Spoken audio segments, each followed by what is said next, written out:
Assalamualaikum warahmatullahi wabarakatuh. Selamat sore, salam sejahtera bagi kita semua. Izin memperkenalkan diri, Taruna tingkat 2 Politeknik Ilmu Pengayoman Indonesia, jurusan Ilmu Pemasyarakatan. Nama Rahel Angelina Purba, STB 5397, Prodi Teknik Pemasyarakatan kelas B. Pada video kali ini, saya akan menjelaskan mengenai analisis kasus kriminalitas di Indonesia sebagai pemenuhan tugas UAS mata kuliah kriminologi dengan dosen pengampu Bapak Markus Marcelinus Soge, SH.MH. Di video ini saya akan menjelaskan dua kasus kriminalitas beserta dengan analisis dan juga teori kriminologinya. Pertama, saya mengambil kasus kriminalitas yang sedang tren di Indonesia, yaitu kasus kekerasan seksual pada anak. Kekerasan seksual pada anak adalah suatu bentuk penyiksaan anak di mana orang dewasa atau remaja yang lebih tua menggunakan anak untuk rangsangan seksual. Bentuk kekerasan seksual anak termasuk meminta anak atau menekan seorang anak untuk melakukan aktivitas seksual terlepas dari hasilnya. Kemudian, melakukan hubungan seksual terhadap anak-anak, kontak fisik dengan alat kelamin anak, dan melihat alat kelamin anak tanpa kontak fisik, kecuali dalam konteks non-seksual seperti pemeriksaan medis.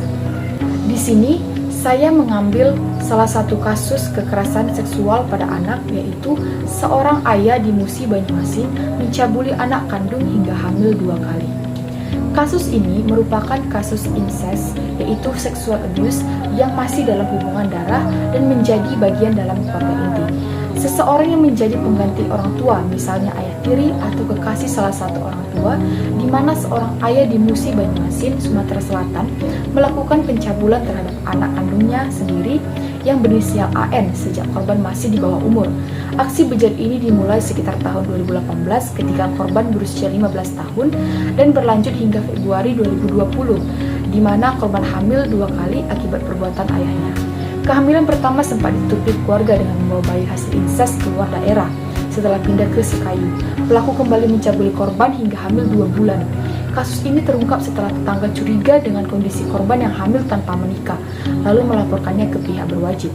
Pelaku kerap mengancam korban secara fisik dan mental, bahkan melakukan pencabulan di kamar yang sama dengan istrinya yang sedang tidur.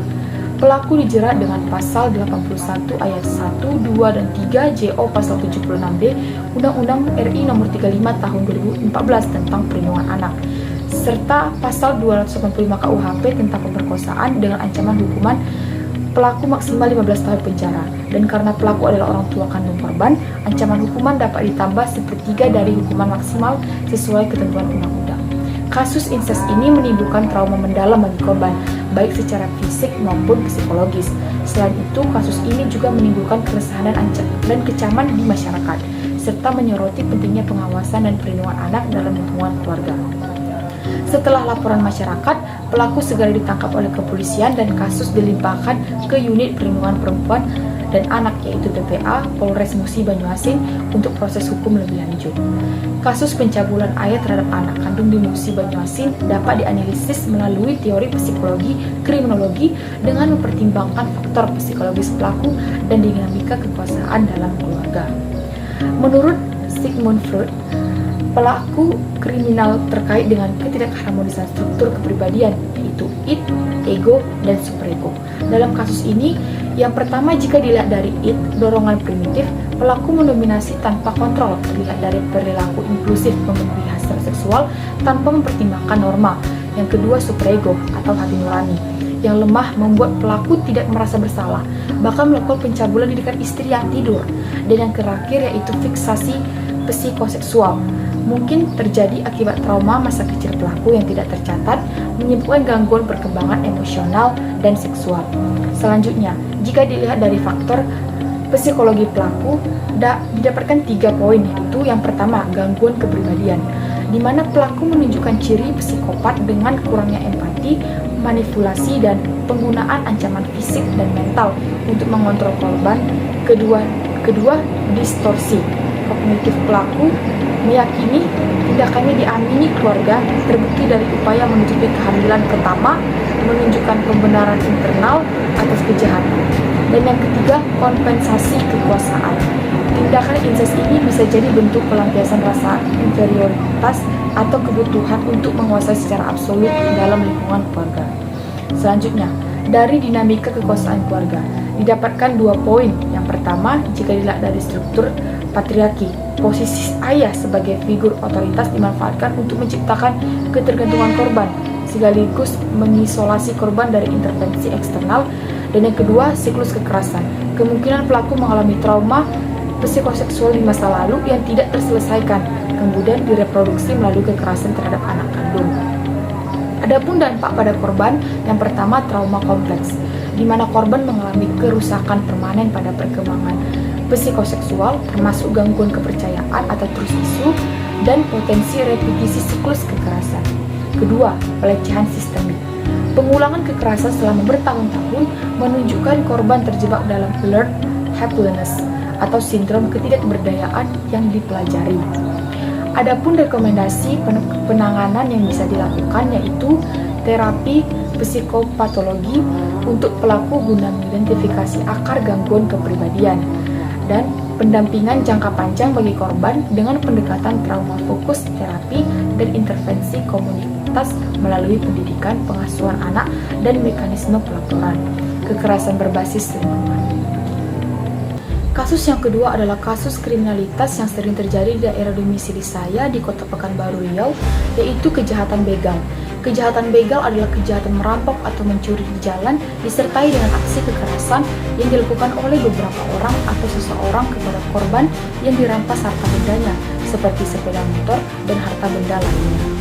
Di sini saya mengambil kasus penangkapan 12 pelaku begal di Pekanbaru, di mana 4 orang masih anak-anak. Pada 16 Juni 2024, Satreskrim Polresta Pekanbaru menangkap 12 pelaku begal yang tergabung dalam kelompok motor Dutamas yang beralamat di Siak Hulu. Dari jumlah tersebut, 4 pelaku masih berstatus pelajar atau anak-anak dan 2 pelaku lain termasuk seorang residivis. Aksi begal terjadi di Jalan Soekarno-Hatta, Pekanbaru saat korban Jordi Yohanes sedang berboncengan sepeda motor bersama temannya sepulang mengisi bensin di persimpangan Jalan Arifin Ahmad.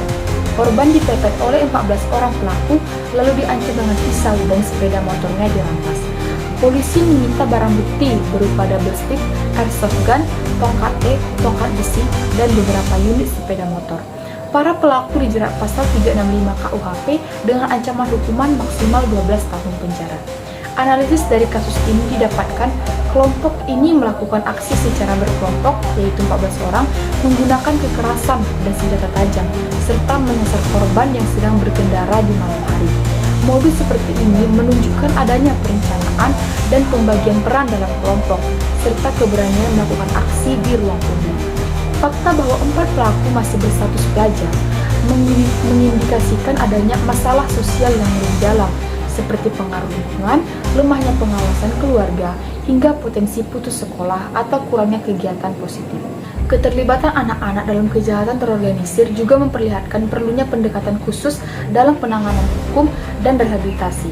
Penerapan pasal 365 KUHP, yaitu pencurian dengan kekerasan, menunjukkan bahwa aparat menindak tegas kejahatan jalanan yang membahayakan nyawa, harta benda masyarakat. Namun, untuk pelaku anak-anak, proses hukum harus memperhatikan Undang-Undang Sistem Peradilan Pidana Anak (UU SPPA) yang mengutamakan keadilan restoratif dan perlindungan hak anak. Kasus ini menimbulkan keresahan di masyarakat, khususnya terkait keamanan di malam hari dan ancaman kelompok. Selain itu, keterlibatan pelajar dalam tindak kriminal dapat berdampak pada citra dan psikologi generasi muda di wilayah tersebut. Adapun menurut teori kriminologi subkultur, kasus penangkapan 12 pelaku begal di Pekanbaru, di mana 4 orang masih anak-anak, merupakan pembentukan subkultur kriminal kelompok, yaitu Dutamas, yang merupakan contoh nyata subkultur kriminal. Mereka memiliki anggota tetap, identitas kelompok, yaitu geng motor, serta aturan atau norma internal yang berbeda dari masyarakat umum. Nilai-nilai dalam kelompok ini membenarkan aksi kekerasan dan pencurian sebagai cara mendapatkan pengakuan atau keuntungan. Kemudian, usia 4 pelaku yang masih anak-anak dan pelajar, menurut Cohen, remaja yang gagal mendapatkan status atau pengakuan di lingkungan sekolah atau masyarakat cenderung mencari pengakuan di kelompok sebaya. Dalam subkultur kriminal, tindakan menyimpang justru dianggap prestasi. Selanjutnya, solidaritas dan tekanan kelompok, di mana tekanan kelompok atau peer pressure sangat kuat dalam subkultur seperti ini. Anggota baru atau yang lebih muda terdorong untuk ikut serta dalam kejahatan agar diterima dan dihargai dalam kelompok. Kemudian, penggunaan kekerasan dan senjata tajam. Airsoft gun dan kekerasan fisik adalah bagian dari ritual atau norma kelompok untuk menunjukkan kekuatan dan menakut-nakuti korban, sekaligus memperkuat identitas kelompok.